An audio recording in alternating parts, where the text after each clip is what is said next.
নমস্কাৰ, মই ডাক্তৰ সৌৰভ। আশা কৰোঁ আপোনালোকে ভালে আছে। আপোনালোকৰ বহুত বেছি চকু খুজাই থাকে নেকি? চকু খুজতি বাৰে বাৰে হৈ থাকে নেকি? চকুটো খুজাৰ পিছতো বাৰে বাৰে চকুটো খুজাই থাকে, এনেকুৱা ধৰণৰ প্ৰব্লেম হৈ থাকে নেকি? এই ভিডিঅ'টো সম্পূৰ্ণভাৱে চাওক। আমাৰ কিছুমান ভুলৰ কাৰণে চকু খুজতিটো হৈ থাকে। আহক ভিডিঅ'টো আৰম্ভ কৰোঁ। চাওক, আমি যেতিয়া নৰ্মেলি থাকোঁ, আমি চকুটো বাৰে বাৰে মুজি থাকোঁ। এনেকে মুজি থাকোঁ চকুটো। তেতিয়া কি হয়, পাৰ মিনিট 15 বা 20 বাৰ আমি চকুটো মুজো।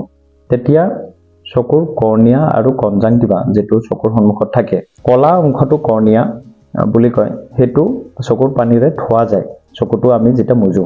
আৰু সেই 15 বা 20 বাৰ চকুটো নৰ্মেলি পাৰ মিনিট মুজিলে চকুটো ভালকে চকুৰ পানীৰে ধোৱা যায় আৰু চকুটো শুকান হৈ নাযায়। কিন্তু যেতিয়া আমি বহুত সময় ল্যাপটপ স্ক্ৰীনত বা মোবাইলটো চাই থাকোঁ, তেতিয়া আমাৰ আই ব্লিংকিংটো কম হয়। আমি চকু মুজোৱা কাউণ্টটো নৰ্মেলি আমি 15 বা 20 বাৰ আমি চকুটো আই ব্লিংকিং হয়, চকুটো মুজো আৰু খোলো 15 বা 20 বাৰ, সেইটো কম হয়। তেতিয়া চকুটো ড্ৰাই হৈ যায়, চকুটো শুকান হৈ যায়, সেইটো কাৰণে চকুটো বহুত খুজাব পাৰে। প্ৰধান কাৰণ চকু খুজোৱা, আমাৰ এইটো ভুলৰ কাৰণে চকুটো খুজাব পাৰে।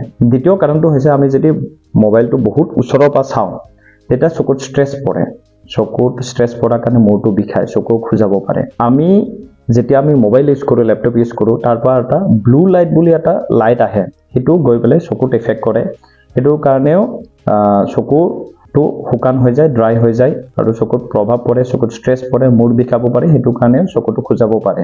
আমি যদি চকুৰ পাৱাৰটো কম হোৱাৰ পিছতো চশমা ব্যৱহাৰ নকৰোঁ, বা একেটা পাৱাৰৰ চশমাই আগৰ পৰা ব্যৱহাৰ কৰিছোঁ, পাৱাৰ চেঞ্জ হোৱাৰ পিছতো পাৱাৰটো চেঞ্জ কৰা নাই, তেতিয়াও আমাৰ বহুত বেছি চকুটো খুজাব পাৰে। আমাৰ যদি চকুৰ ইনফেকশ্যন হয়, তেতিয়াও চকুটো খুজাব পাৰে। তো এনেকুৱা ধৰণৰ কিছুমান কাৰণৰ কাৰণে চকুটো বহুত বেছি খুজায়। এইখিনি ভুলৰ কাৰণে আমি কি হেল্থ ৰেমেডি, আমি কি প্ৰতিকাৰ কৰিব লাগিব, সেইটো কথা ডিছকাছ কৰিবলৈ চেষ্টা কৰিম। চাওক, আমি যেতিয়া মোবাইলটো ব্যৱহাৰ কৰোঁ, আমি একেৰাহে বহুত সময় মোবাইলটো চাই থাকিব নালাগে। অলপ সময় চালোঁ, অলপ সময় আমি বেলেগত চালোঁ, অলপ চকুটো আমি উইলিংলি চকুটো মুজি থাকিব লাগে, তেতিয়া চকুটো ড্ৰাই হৈ নাযায়। আমি বহুত ওচৰৰ পৰা মোবাইল স্ক্ৰীন বা ল্যাপটপত চাই থাকিব নালাগে। একেৰাহে ওচৰৰ পৰা চাই থাকিলে চকুত ষ্ট্ৰেছ পৰে। সেইটো আমি অলপ দূৰৰ পৰা মোবাইল স্ক্ৰীন বা ল্যাপটপৰ স্ক্ৰীনত চাব লাগে। আমি যদি বহুত সময়, দিনটোত বহুত সময় মোবাইল বা ল্যাপটপ ইউজ কৰোঁ, তেতিয়া চশমাত ব্লু লাইট ফিল্টাৰ থকা কিছুমান চশমা পায়, সেইবোৰ গ্লাছৰ চশমা ব্যৱহাৰ কৰিব লাগে। এতিয়া ব্লু লাইটটোই চকুত এফেক্ট নকৰে।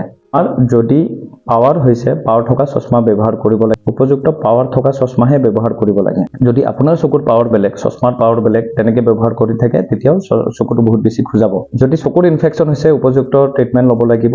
এইখিনি হেল্থ ৰেমেডি লৈ পেলাই আমি চকু খুজোৱাটো কমাব পাৰোঁ, চকুটোক আমি বচাব পাৰোঁ। ভিডিঅ'টো ভাল লাগিলে লাইক কৰিব, কমেণ্ট কৰক। কিবা যদি নতুন টপিকত ভিডিঅ' বিচাৰে আৰু মোক এনেকুৱা ধৰণৰ হেল্থ ৰিলেটেড ভিডিঅ'ৰ কাৰণে মোৰ চেনেলটো ছাবস্ক্ৰাইব কৰক আৰু ভিডিঅ'টো সম্পূৰ্ণভাৱে চোৱাৰ বাবে অশেষ ধন্যবাদ।